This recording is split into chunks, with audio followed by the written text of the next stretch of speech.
Yeah. The FBI, an unusual move, reveals new evidence in the case. I don't know. I don't know what the new evidence is. I know the DNA evidence is they're releasing it, saying that the DNA is all over whatever they have. Again, it's a horrible situation. We kind of know who they have, and they have that person. I don't think there was anybody else involved. And again, how did you get here? It's how did you get here? How did you arrive at that moment in time when you decided in the morning that this is what you were going to do? So I think that's when we want to know who did something, it's not always because we want to know, okay, exactly. We want to know, who were they? Could we twist off? What was this there? What caused them to get to this point? And how was it that he supposedly had a trans boyfriend who was less enraged by Kirk than he was? I don't know. That's the person who basically said, what? And now this guy is like completely cooperating with the investigation. Well, so it doesn't sound like he was. Don't be killing in my name. If indeed, So apparently there was a letter that not only had DNA from it, but it said the guy in the letter, it said he had a chance to take out Charlie Kirk. And so I don't know. So that was, what's his name? Kash Patel, who I said it the other day and we got a lot of pushback for it, and I'll say it again. I think he's been useless. I think he's been absolutely useless. For vast, I thought, of all the people that Trump brought, I said, we'll see what Kash is like. We'll see what Hegseth is like. I had high hopes on Bondi. I don't. I think she's been an absolute massive disappointment. And I think it'd be hard for anybody to go, oh, no. No, she has been. And Kash Patel, I mean, he's dining at a big restaurant. I want you guys to go and in your mind, if Eric Holder or whoever was in that position when the Democrat was running it was at a big restaurant, had seemed to flail on numerous occasions and something like this, how would you have taken it? You'd be pissed. You would be. And I don't think he's been a good leader. I just don't. I think this whole thing, you can go back a ways. It's just been a battle. And I think the FBI, from what you're hearing too, it's the FBI. When you go and you look at the likes of Pam Bondi and Bongino and Kash, don't get along. It's not a good working relationship. But Trump likes him, and that's all that matters at this point in time. But he hasn't been to me, I think he's flailed. He has. And I think this was not a good look by any accounts. It was basically dad who turned him in along with friends on Discord who were uncomfortable. And so from what I understand, and I'm not big into gamer culture, but some of the stuff that was written on the bullets was furry stuff about furries. Like, Bell, you're big into that. What is your... No, I am not. The most I know about furries is from an episode of CSI. Okay. I thought maybe you were. But one of those was a furry thing. Maybe two of them were one of the songs that Bella... that's gamer culture. Furries is not gamer culture. Furries is a complete offshoot. It's its own thing. But that's what they're talking about. They had a group of, I guess, furs. Gamers that happen to be into furry. I guess, okay. Man. I don't know, dude. You would know better. Well, you do gamer culture. I mean, you play games. Do you play games with folks, or do you? Not anymore. I used to, but I don't anymore. Why don't you? I just have no patience for other people anymore. Yeah, that's true. As you get older, you start to tell you have no patience. It drives you crazy. I watch my son and them, they'll play games, and sometimes they are in groups where it's just them, and other times there's other people, and I just don't know how you do it. right? Just how it's play games with people you've never met and you just want to yell at them because they're idiots. Idiots, I say. A lot of you are upset, and I said this weekend, don't look at anything crazy. Stay away from it. Stay away from the rage culture that's out there because there's so much damn rage culture. And I thought this was interesting. This was last week, Megyn Kelly talking about the rage culture because she can easily, like so many of us, you get sucked into it because you want to watch the insanity that's going on, but all it does is make your blood boil, and that's not good for your blood pressure. By the left. And in the past, whatever it's been, 18 hours, I've had zero appetite to look at what they're saying about him. Like I'm having a really difficult time caring. And that's unlike me. Usually on these stories, I definitely look at what the left is saying, and then I usually mock them on my show, and it's somewhat cathartic. But I'm just not there at all. I just feel like they can go themselves. I couldn't give two shits about what they think of Charlie Kirk. They didn't know him. They don't understand any of us. And it's because of willful blindness. They choose to demonize rather than seek to understand. So them. And that's the way you should look at it and then move on, because otherwise it's going to make your blood boil. They're looking for a reaction. Rage bait. That's what I call it, rage bait. They want a reaction from somebody. And they get it. And look, a lot of these people are getting fired. They're getting suspended. So we were talking about last hour. The tone deafness of being able to cheer on the fact that a human being got murdered, regardless of what you thought of their beliefs, which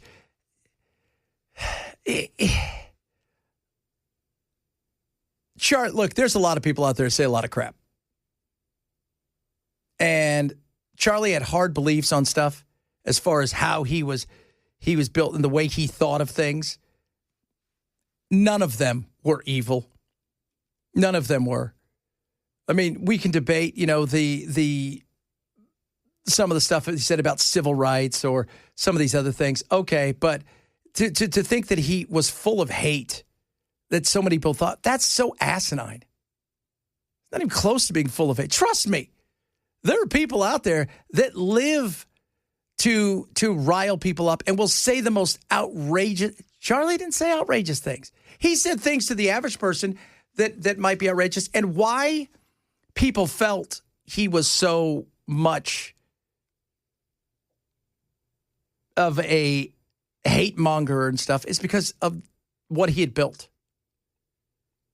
See, what he had built was huge, and it's bigger now. What he built was a much different, it wasn't a platform for him.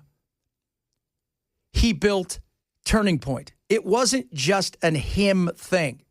There was much larger growth that started well before he became the star of it, in a way that you could almost separate the two.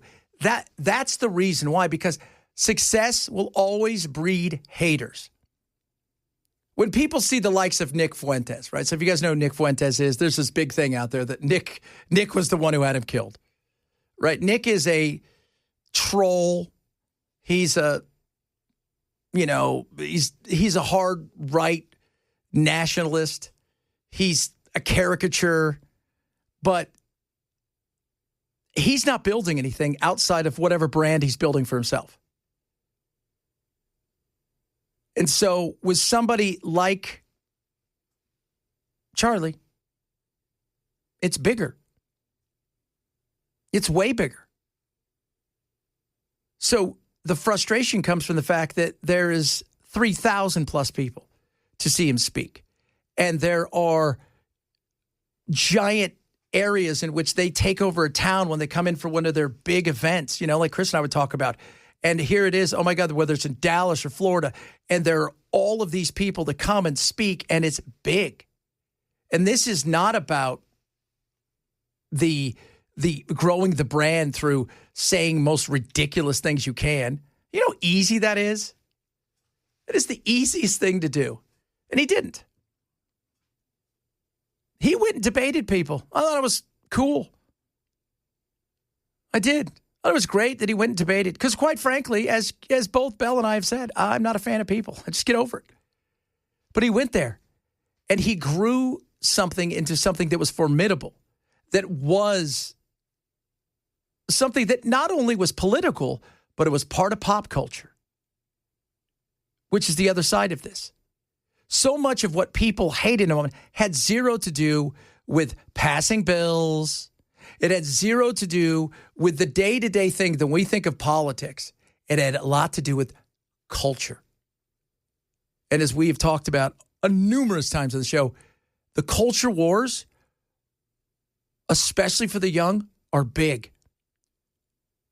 And he was winning. He was winning in a big way. The Democrats were losing in a major way. They had lost the culture wars. They had just, because they choose the wrong path over and over again. They choose the wrong path. And because of that, you saw growth. And he picked it up. And he ran with it. And he brought people around him. And, you know, I was watching something with Mark Halperin. Said, did he get some stuff wrong? Of course. But he goes, did that guy study? Did that guy have a belief in a lot of what he said that was real and genuine long before he studied it? Did he care about people? He did. You know, I hear he's like, well, he hated the LGBT. No, he didn't. He never said he hated the LGBTQ plus community, whatever the hell it is. What he said was, that is a lifestyle that he doesn't choose. Okay. Why is that so wrong? Didn't say he hated. By the way, you know, he talked about it, like the sin. God hates all kinds of sin. You may be straight. You may have a wife. You may have 12 girlfriends. He's not thrilled by that either. So there's a lot. But the culture wars is where the battle was. Because the young, especially to get them interested, they're not talking about bills. They're not talking about those kind of things. Yes, it comes up later on about the affordability of colleges. It comes up later on when it comes to a lot of different things. But originally, to bring them in, when you hear them, they're rarely discussing whether or not the one big beautiful bill should be passed. Or how do you feel? It's always about, how do you feel about abortion? How do you feel about the LGBTQ plus community? That's where so much of that stuff was. And it was the culture war. And the left continued to fail. Oh, and they continue to fail. And their hatefulness was just, look, I'm not saying there aren't people out there that celebrate when bad things happen to the left, because we know there are, because I get some of your text messages. But theirs is huge. And you watch it and you think, you really believe that your hate, because you look over and you say the right is full of hate, you believe that your hate is morally superior. So therefore you have the right to do this because somehow, some way, you have a moral superiority. You're on the highest of mountains with your superiority. And so you should get a pass. Well, you don't. And you're paying the price for it. And it's not a good look. And by the way, none of this is going to age well. None of it is. Not 1 ounce of this is going to age well. When you look back, and some of you out there, you're going to look back and go, ugh, as you should. And I'm not a big cancel culture guy, get fired guy, but as a business owner, yeah, I don't think I want you roaming around talking to my customers, knowing how you feel about things. Sometimes, what your mom used to say, if you don't have anything nice to say, don't say anything at all. Coming up, are we headed to a civil war? Bum, bum, bum, bum. That sounded very ominous. Boo, boo, boo, boo. Will we? Should we? Can we? We'll talk about that straight ahead. Chad Benson Show, Super Talk 997.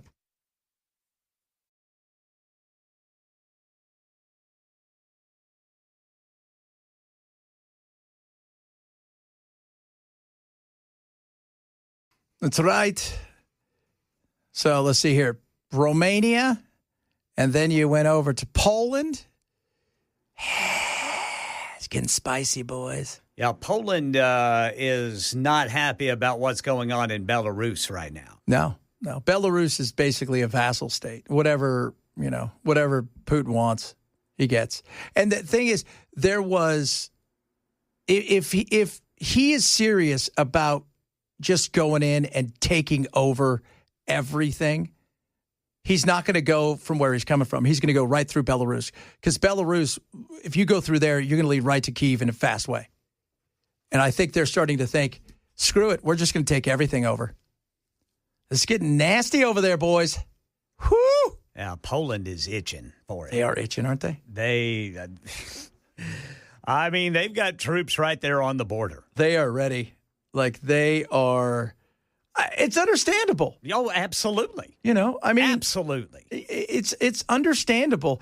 And if they told Belarus to attack today, Russia can't. Belarus can't say no. That guy you're the puppet, dude. You're lucky you're here. Yeah, he could be the next one if he makes Putin angry to happen to open a door with poison on the handle. Yeah, and fall out of a window while he's dancing. Right. Because those things have happened. So, it's your country, sir. Do what you want with it. I'm just here to just grift for as long as I can until eventually I can escape to some other nation. Oh, good God. I told somebody, don't watch any videos this week. I said, Chad, I took your advice, but then I was watching stuff with coins on it that I really wanted to buy. Then I couldn't have bought those coins, so then I just burned my house down. I think he's kidding. Yeah. I hope so. That's a you problem, sir. That's a you problem. God, it is getting spicy out there, and then we've got old Rubio over there kissing the wall and BB's ass, and I don't know why. You should be kissing our ass, dude. You bombed an ally of ours. He's like, I took responsibility for that. You didn't. They're still pissed. There was kind of this, hey, you do you, we'll do us, we'll be fine. And you wanted us to pay Hamas for you for years, and we did. You wanted us to let them keep an office here, and you did. And then you bombed us. And he just doesn't care. That's the funny thing. He doesn't care. He's like, sorry about that. Okay. I don't know. It's getting super spicy. Then we got Venezuela. What did we take over, a tuna boat today? Was I just reading that? Well, if you're going to take over a boat that doesn't have drugs, a tuna boat may be the one. I don't like fish, but I do like tuna for whatever reason. Was it sushi grade? I don't know. Well, probably not. That's a good question right there. So they didn't have anything on it. If it was sushi grade, I'm fine with not giving it back. But yeah. I agree. Well, we're going to find out because we're coming after. We're going after them. We're going after Venezuela. We're going to come hard charging. 4,000 men on a boat. And you don't put 4,000 Marines on a boat. They don't do well. They're there for what reason? And then you've got Venezuela and Guyana going back and forth. They're getting ready to fight, but not really, because we're going to go over and protect them. And by them, I mean the oil under the ground. We would never do that, would we? Oh. Did you see what's her name last night? What's her name? Jennifer Coolidge? Stifler's mom. Somebody found that she was following Charlie Kirk. And so now they want to cancel her. That's not right. What the hell's wrong with people? Well, you're following Charlie Kirk, so that makes you a bad person. Mm-hmm. Do you really think Stifler's mom is a bad person? Who, by the way, she plays a stupid person. You guys do know she's in Mensa. Oh, going to cancel her. We are going to talk about it. The Civil War, the impending Civil War that's coming but not coming. Because over the last 24, 48 hours, that has been trending everywhere. And I have to ask people, are you really? And by that, I mean people with purple hair. Are you really thinking this is coming? Do you really think this is coming? Talk about that, among other things. A bunch of other stuff to get to as well. More on what's going over in Israel. Obviously, Ken's got the latest on the uncomfortableness in Eastern Europe that feels like it's getting even more uncomfortable. and just a bunch of other stuff to get to. If you're missing the show, shame on you, grab the podcast. Chad Benson Show, Super Talk 997.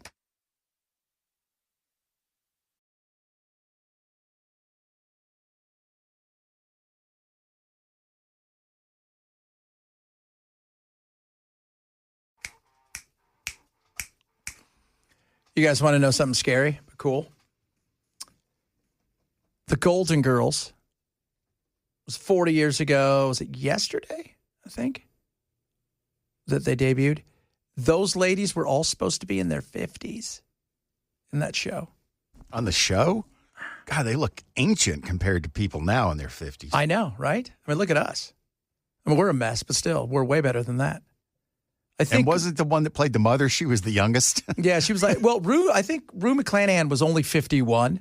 The other ones were in their late 50s, early 60s. But still, it wasn't like they looked 90. Yeah. Like at least 80s. Yeah, Estelle Getty, she's like, hey, I mean, that was supposed to be them in like a retirement, place in the Villages. And I was reading how we look at age now, totally different. Rue McClanahan spreading around herpes. That's right. I remember that. Ah, Rue. My Lord. So the coming chaos is going to be the Civil War, apparently, which is not going to happen. Can I just say that? I've said this once. I'll say it twice. I'll say it a million times. If it is in an app, then there is a very good chance we could have a Civil War. If it is not on an app, on the phone, where we can't swipe and or pause it and or come back, then no, there probably won't be a Civil War. A lot of it is that there are people on cable news networks, there are people running podcasts that are talking about Civil War. Of course, they talked about Civil War before, but they're talking about Civil War and needing to go after the left. And they're coming after us. We need to, Elon Musk retweeting tweets in the hours after the tragic death of Charlie Kirk. But again, some of the same people that barely said a word, certainly didn't call for civil war after a Democratic legislator this past summer, the leader of the Democrats, got slaughtered in her home along with her husband. By a lunatic, and I didn't see anybody cheering. And this is a Minnesota Democrat that wackadoo Vance, whatever, was, God only knows what the hell he was about. But he was a lunatic, and everybody stood up and said that dude was a lunatic. By a man with a Democratic hit list of 42 Democrats, a kill list. We heard nothing about that. We heard nothing from these people who are now talking about the need for civil war and to go after the left, the wackos on the far left. We heard nothing about that after Josh Shapiro and his family were sleeping inside their home when somebody tried to burn it down and said they wanted to take a hammer to Governor Shapiro's head. We heard nothing about a civil war then. And you know what? That was awful. But remind everybody, the reason that guy, quote unquote, did that was because he felt that Josh Shapiro wasn't doing anything for Palestine. That's why. And he called in on himself. And that's why he went after them. And I'm here to tell you guys, you out there on the left, and I said it last night, and I'll say it over and over again. If you believe that you're going to have a civil war, you, the gender studies major, you, the purple hair, right, running around all day screaming about how there's no gender equality, you that are LARPing as some sort of Antifa wannabe, which Antifa basically is, you're running around at the park pretending it's the purge, okay? Except you're not purging anything. You're not. Outside of breaking windows and lighting things on fire and tipping over statues, none of this is going to end well for you. You're going to get dropped fast. You're going to bring a lead pipe to a gunfight. It's going to end poorly for you. And then you're all going to be looking around going, what the hell just hit us? Reality. So put away, there's going to be a civil war. There isn't. And the laziness also plays into it. We're lazy folk. I mean, let's not pretend. I mean, there's a reason there's FatCon. I mean, come on. You're not. What do you think? The people in California that are uber progressive are going to get on an airplane and fly across the country to fight people at a park in Tennessee? Like it's the Sharks and the Jets?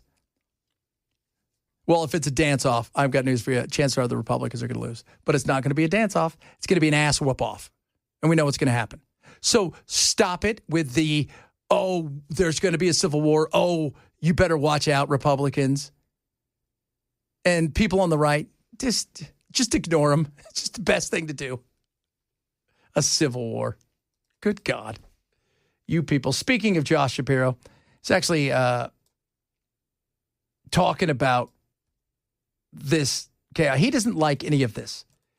And yeah, they went after his family, and it was horrific.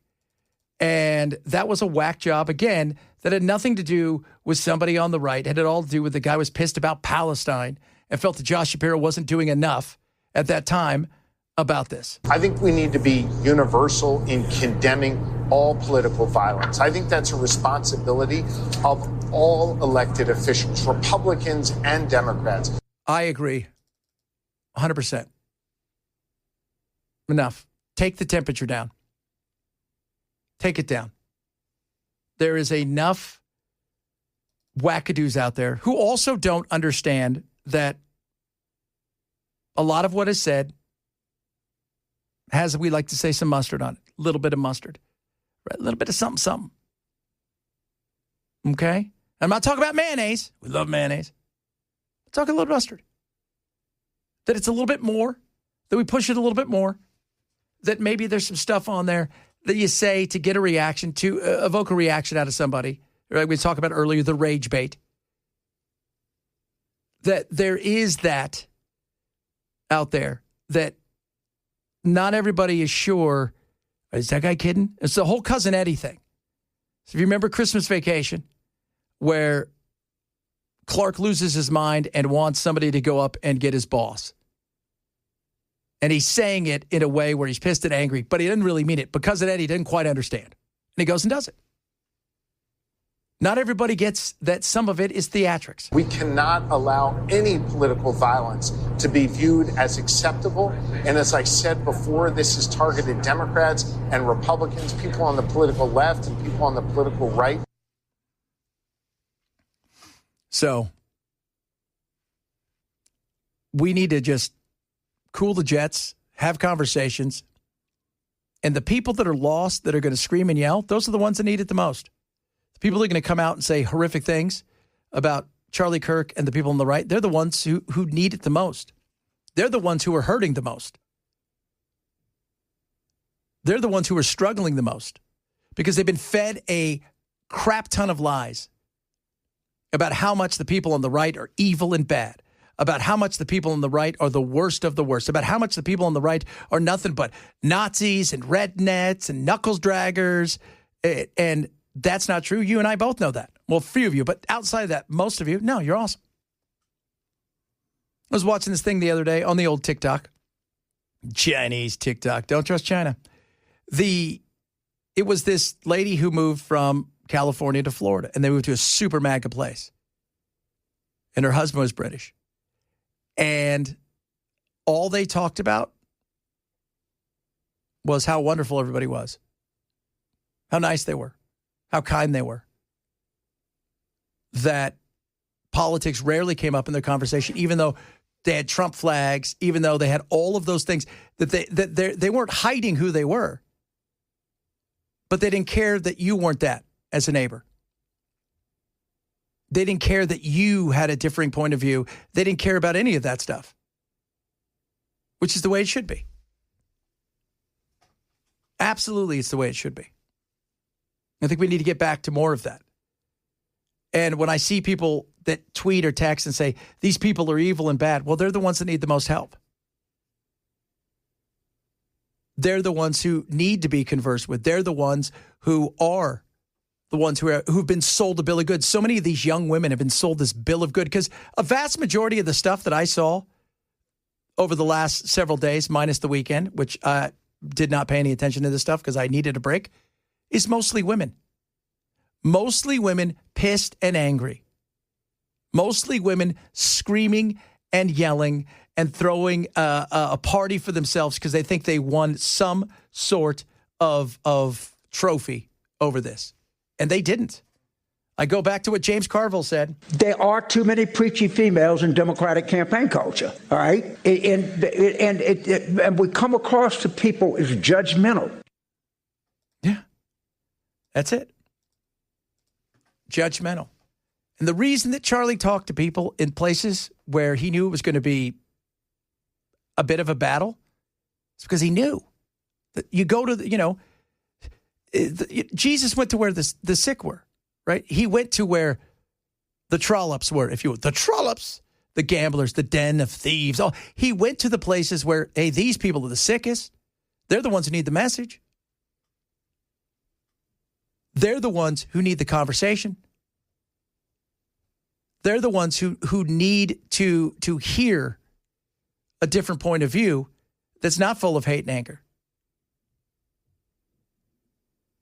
And it's easy in this business to just sit there and just say crazy, wacky things because it gets clicks and likes.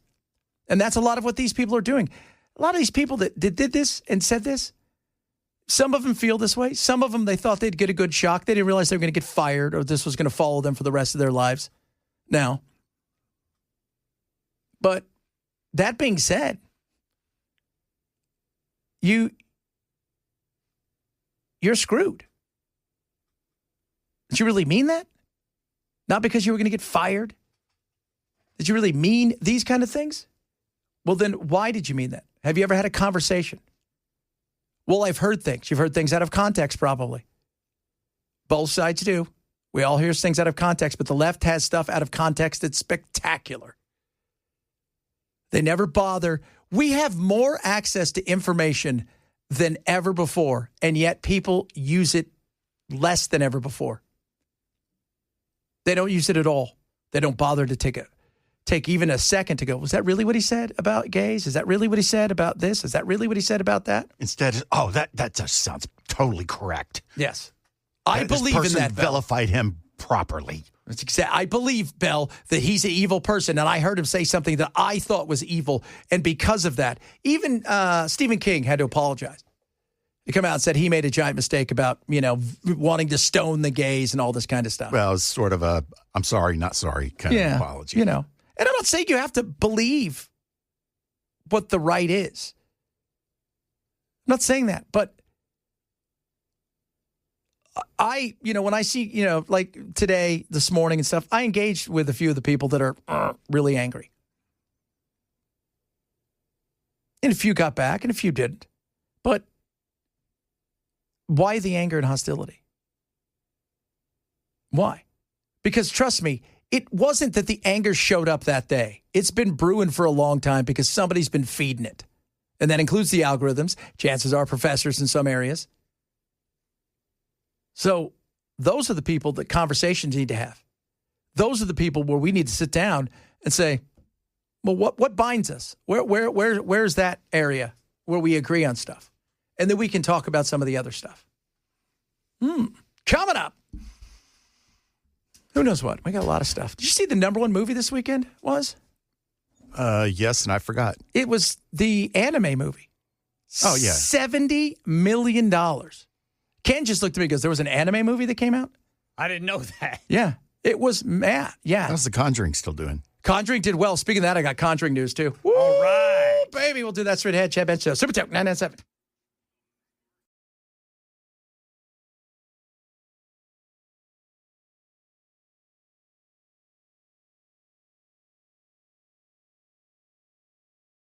It's getting spicy. The Conjuring did well this weekend. Didn't do 70 million. Did a lot more than that last week. But that was the Demon Slayer, whatever it was, the anime, I didn't know. But The Conjuring House from the original 2013 movie in Burrillville, Rhode Island, kids, is for sale.